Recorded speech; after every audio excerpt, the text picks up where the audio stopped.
Hello, Wargamers, and welcome back to Battle Ready. You know, one of the things that we love the most about Warhammer, among lots of different things, is the lore. Both Drake and I are pretty big lore junkies, and we really like lore, and we really like reading about things. And to that end, we have both really enjoyed the Black Library and the stories that are there. And I thought we'd talk a little bit about, what we've read and what our favorites are. And we're going to start with Drake, who has read the entirety of the Warhammer Adventure series and Age of Sigmar, as well as a couple of books from the 40K world. First two.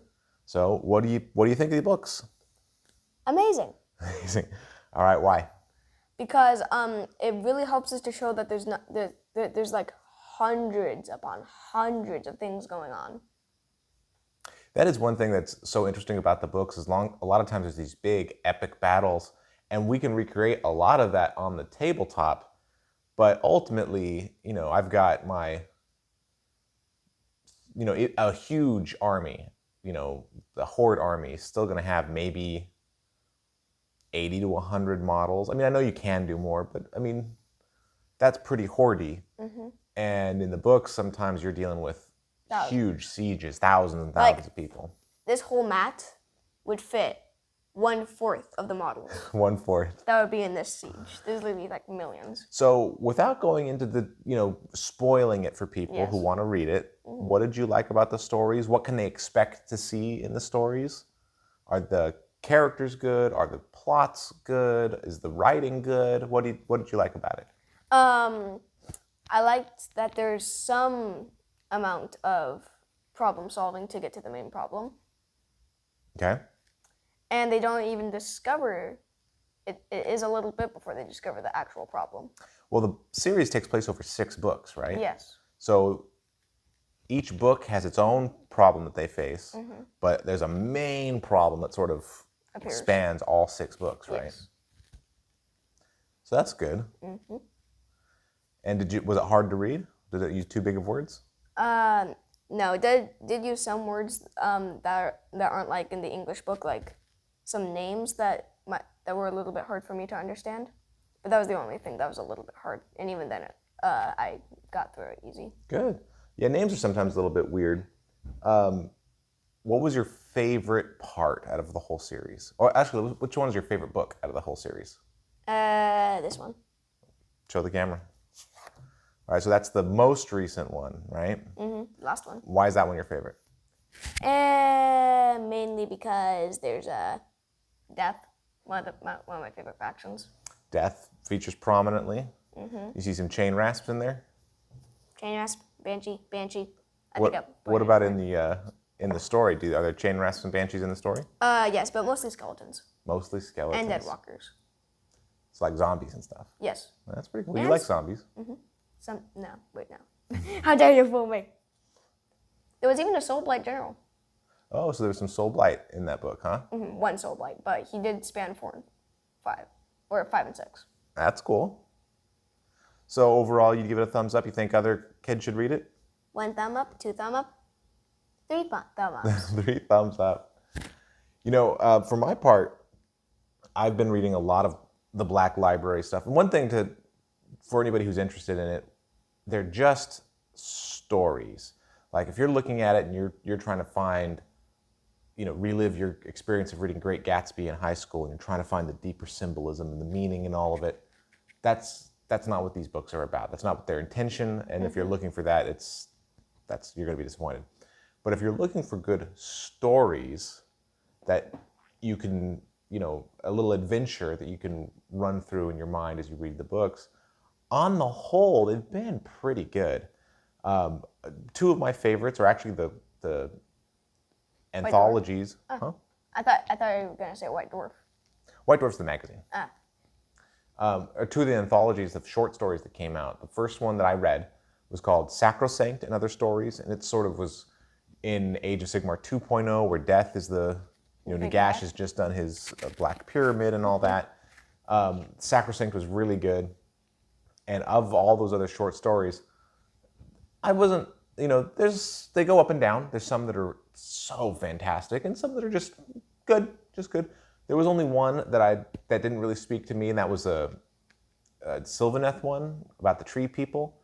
I don't play tree people. I'm not interested in tree people. And so I think probably a lot of that book went over my head. I don't think that it was necessarily a bad story or poorly written. I think it just wasn't for me. I'd be interested in just painting tree people. You Just, want to do tree people? just for the looks. Not necessary to play, just for the looks on the shelf. Okay, all right. We'll take that into consideration.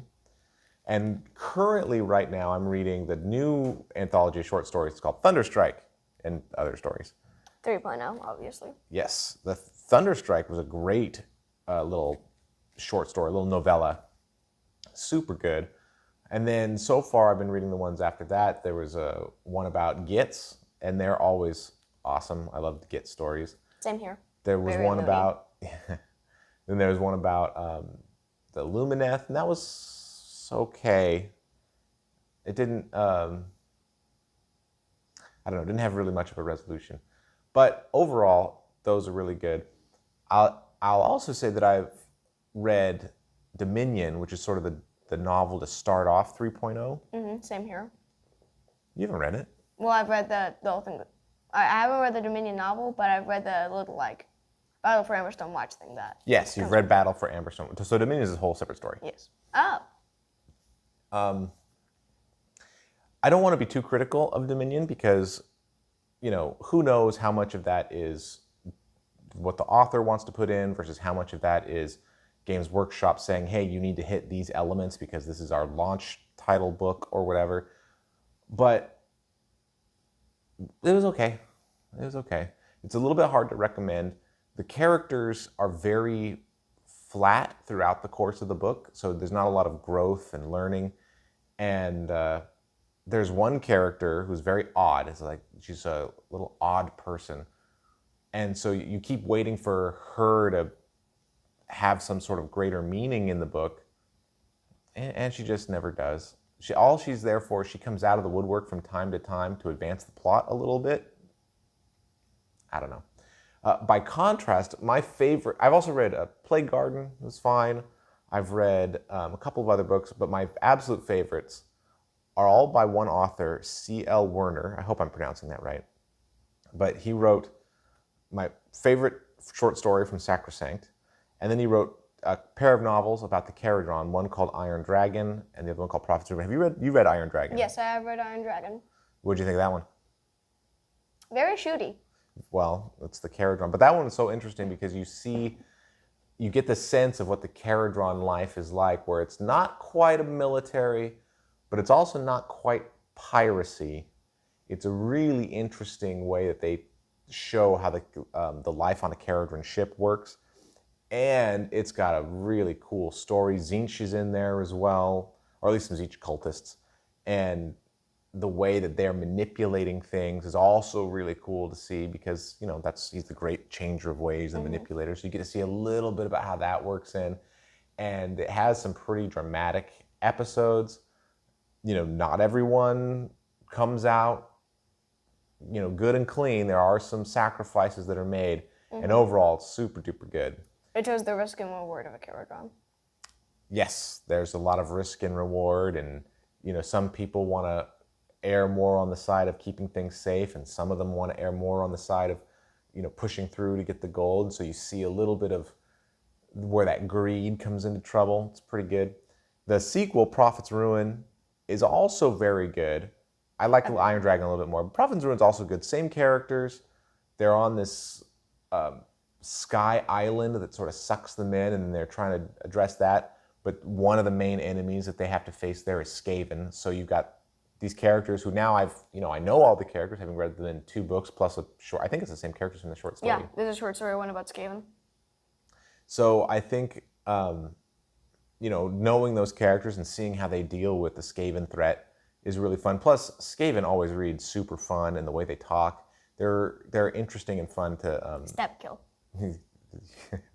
Yeah, the human thing, the dwarf things. Yeah, they're pretty fun.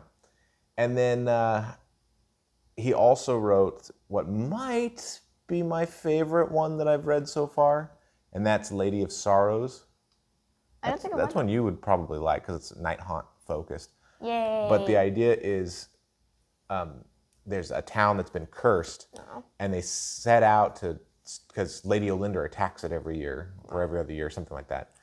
And they set out to stop the curse, and then there's just tragedy after tragedy, and finally they come to the end where they can do what needs to be done, and it's got a great ending, and it's just really fun. It's a really good look at the Night Haunt. It's a really good look at how people live in Shyish and what they're going through.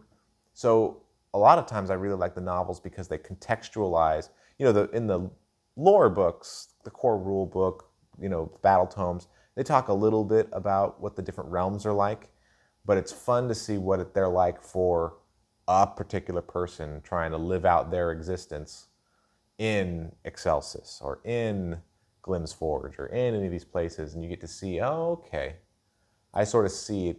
The ads puts a lot of meat on the bones that you get from the game materials. You know what? This is not anything about books, but I would like to see them make a battle plan about the Siege of Excelsius. That'd be very interesting. There might be one. Where you have to have in the Broken Realms books, they came up, and Broken Realms Kragnos is all about the Siege of Excelsis, and lots of times they put in those books battle plans and stuff.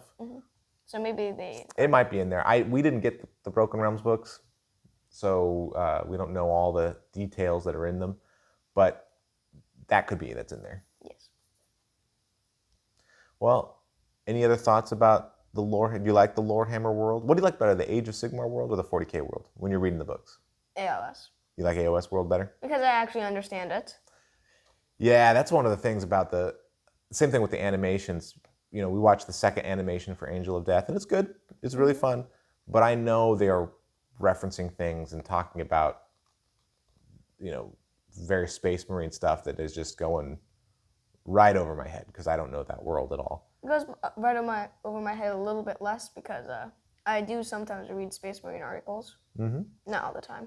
So, but that said, still super fun, super interesting, and I know enough.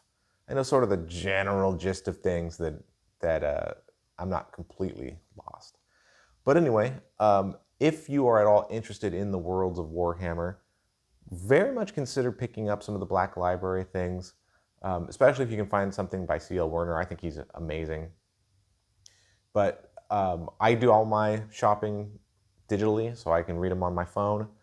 That's a great way to go about it. I know they have softcover books for a lot of the stuff in your local Games Workshop, but the fun thing about it is, on the tabletop, you just see two armies crashing together.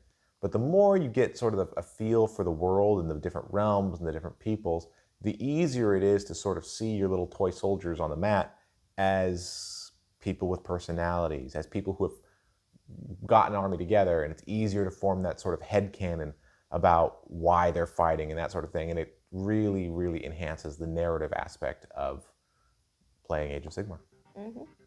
Anything else? Wow. Wow. All right. Well, thank you so much for watching. This has been Battle Ready.